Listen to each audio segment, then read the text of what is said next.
Tak bisa penuhi kebutuhan biologis, Ahmad Dhani takut ditinggalkan Mulan Jamila. Ahmad Dhani ternyata sempat takut diceraikan Mulan Jamila saat di penjara. Dia menyadari tak bisa memenuhi kebutuhan biologis dan keuangan untuk Mulan Jamila. Seperti diketahui, bacalek Partai Gerindra itu sempat merasakan kehidupan di dalam penjara selama 1,5 bulan pada tahun 2019. Ahmad Dhani mendekam di penjara setelah dinyatakan bersalah dalam kasus penyebaran ujaran kebencian.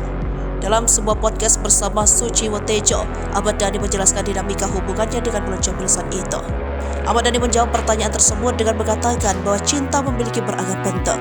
Saat berada di penjara, dia menganggap hubungannya dengan Mulan Jamila sebagai hubungan jarak jauh. Dalam sebuah survei dilakukan oleh Ahmad Dhani di penjara, ia mengetahui bahwa sekitar 50% dari narapidana menerima gugatan cerai dari istri mereka saat berada di penjara. Dhani menjelaskan, karena secara objektif, misalnya jika dihukum selama 5 tahun, bagaimana bisa selama 5 tahun bisa memenuhi kebutuhan biologis? Bagi Dhani, wanita yang mengajukan gugatan cerai terhadap suami yang berada di penjara hanya berusaha berpikir realistis dalam kehidupan mereka.